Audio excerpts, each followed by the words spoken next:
friends, and welcome back to Rugged Mountain Homestead. If you're new here, my name is Sarah, and this evening we are in the kitchen doing something fun. I'm actually putting together a holiday appetizer tray. It's very simple and straightforward and something that you can get on your table in a relatively decent amount of time. So let's go ahead and get started. If it helps, the first thing I always do when I'm doing anything like this is I make a list. I think about, okay, what do I want on this holiday appetizer tray? It's very simple.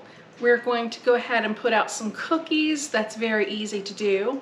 I have some scalloped spinach in the oven right now. I got that recipe from my vintage cookbook. And then I'm just going to have some tortilla chips with it. Two other things that will go nicely with that. We're going to make a cheese ball, and we're going to go ahead and make some cocktail meatballs. That is going to make a beautiful tray for a nice evening celebrating Christmas with your friends and family. Now for my cheese ball, I have an old standard base recipe, and I'm telling you, as you can see, this cookbook is much loved. I think that it was gifted to me back in 1990 from a church that was local to the area where I was living at the time. So I have that base recipe, and then I add just a little bit more to it. So that's what you'll be seeing me work from a little bit. So let's go ahead and get started. Now, in my opinion, another big help that you can do for yourself is pre-chopping everything. That's what takes up a majority of your time. So last night, knowing that I'd be doing this today, I pre-chopped the onion that I would need and the peppers that I would need. So I'm going to take one 8-ounce package of cream cheese. It's been sitting out a little bit so that it's soft. And I try to do this with as little mess as possible.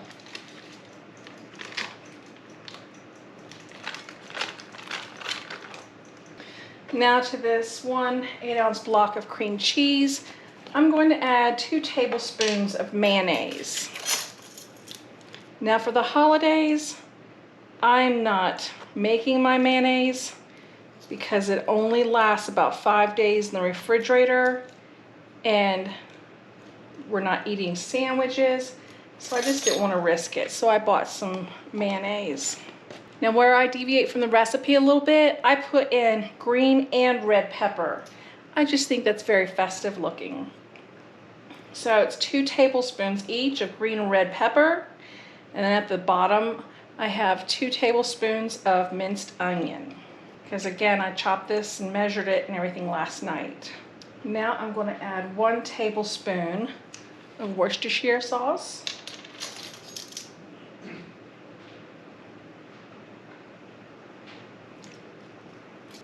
And I'm adding 1 tablespoon of my homegrown parsley.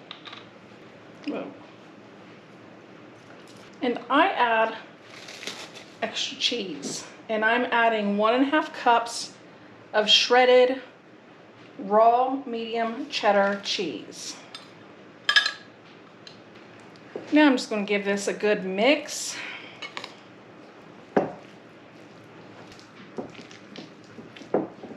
You want to make sure that you break up that cream cheese really well and that it's thoroughly incorporated so that you don't have any large streaks of cream cheese. So I'll just kind of stir it and then kind of cut through it and continue to mix and mix and mix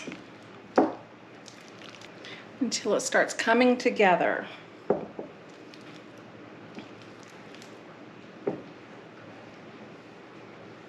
You can always tell it's about ready when there are no white cream cheese streaks through there. So this will make actually 1 very large cheese ball, or you can have 2 medium size. It's very simple at this point. I just kind of use my spatula to kind of roll it into a ball.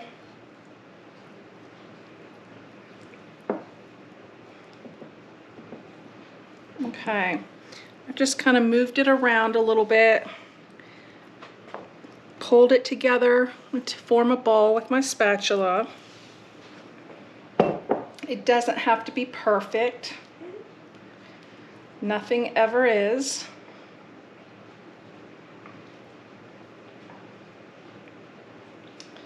And then I'm just going to take a sliding lock Ziploc bag, and I'm going to turn it inside out.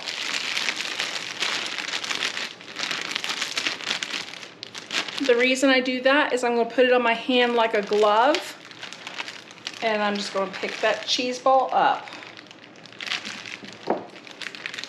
Just like that.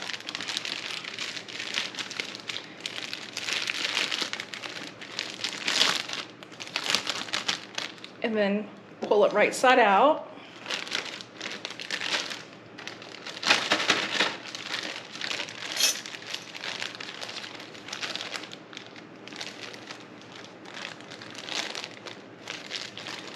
Try to keep as much of the air out as possible.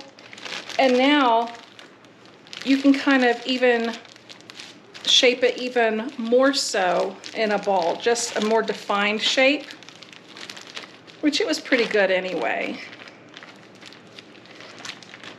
That is it. I'm going to go ahead and take this to the refrigerator and let it chill. I bet you it's probably only going to take an hour. Now that my scalloped spinach is out of the oven, that I'm going to be using as a dip, tortilla chips, we're going to go ahead and make some cocktail meatballs. And I'm using my very worn, very well loved 1970s Betty Crocker cookbook. And I'm pretty much following this recipe as it's written. And don't forget, as long as you have the oven space, you can keep more than one thing going at a time. So when you're doing a holiday appetizer tray, you can just do it to your own liking. I'm going to add some cookies on ours, and they don't have to be homemade. They can be whatever you have on hand. I just happen to be making our Christmas cookies, and I'm just going to continue to roll these into the oven and get my meatballs started. Okay, so on to our cocktail meatballs. The first thing you're going to start with is a pound of ground beef. You can double, triple the recipe, but since it's just Dean and myself, I'm just going to use 1 pound of ground beef. Now, it calls for ½ a cup of dry breadcrumbs. I don't have any dry breadcrumbs, so I'm going to use oats. These are the quick rolled oats, and it'll do the same thing, serve the same purpose. So I'm going to use a ½ a cup of quick rolled oats.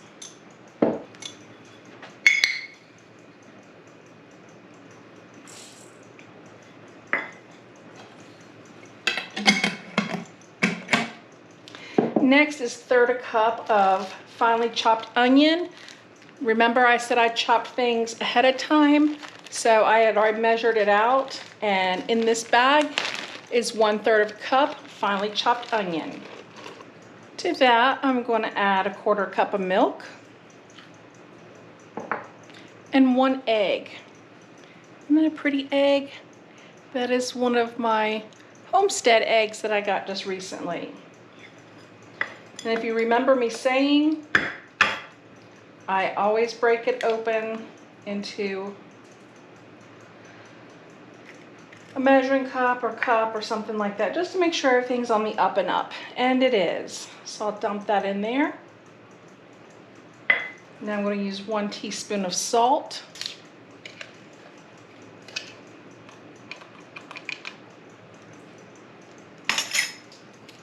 A ½ teaspoon of Worcestershire sauce. It says 1/8 teaspoon of pepper, but we like pepper, and I'm just going to use 1/4 teaspoon. I'm following recipes, that's just how I roll. And I'm going to use a tablespoon of parsley.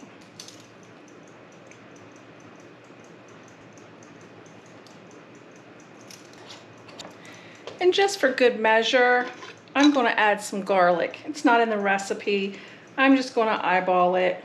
We like garlic, so. Now I'm going to take my bowl of ingredients, take them over to the stand mixer, and let them do their thing.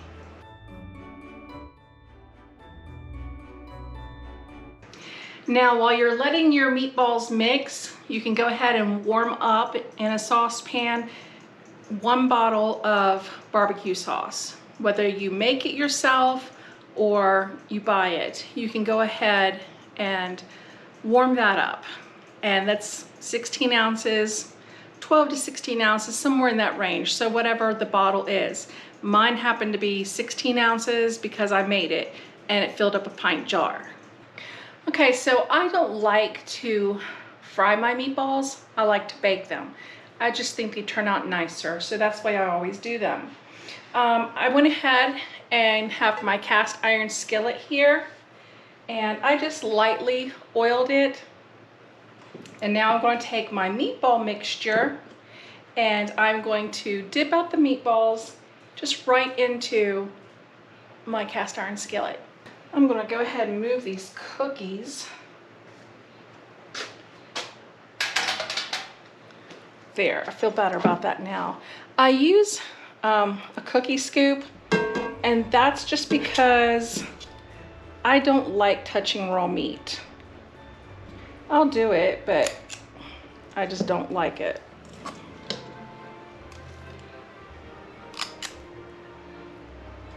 And I'm just going to go ahead and get them all dipped out at first, and I can arrange them once I have them all in the pan. Dipping out the meatballs, cocktail size, it made 23. So almost perfect, but that's really nice. And now I'll go ahead and pour the barbecue sauce over top of all of them. The pot's still a little hot for me to pick up by itself.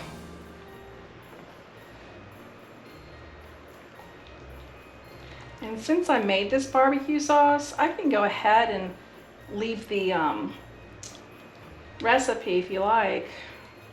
But again, it's probably like if you're working or you have other things going on, you know, it's probably easier for you just to use a bottle of sauce, especially during the holidays. I know everybody's really busy, but you know, don't beat yourself up. Nobody's a purist. And I just had the time to do it earlier today. Same thing with the cookies.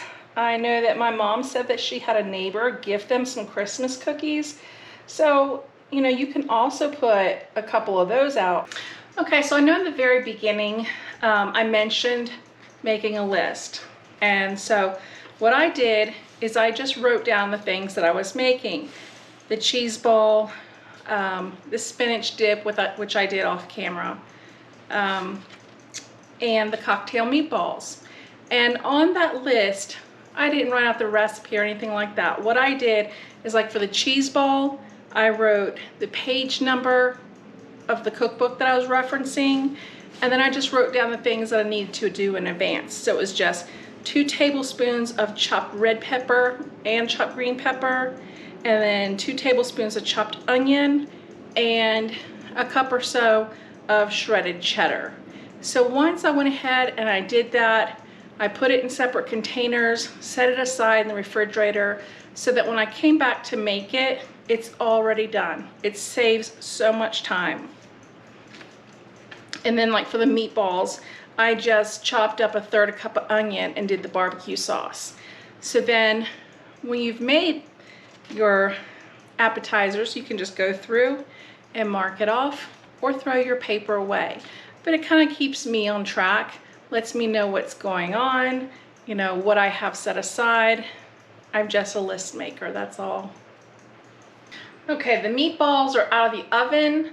I couldn't help but to take a taste, and they are delicious. So now that we have our meatballs, we have a cheese ball, we have some cookies, let's go ahead and plate up our appetizer tray.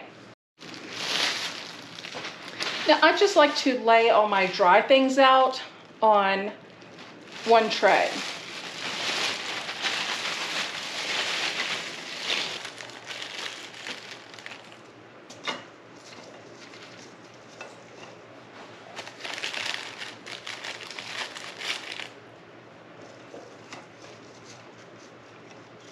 And I'll get a little bowl for the cheese ball and the spinach dip. Let's see.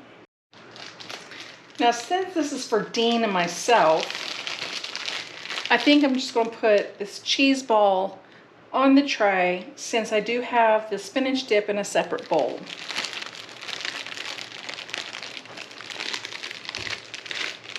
This looks very yummy and very festive.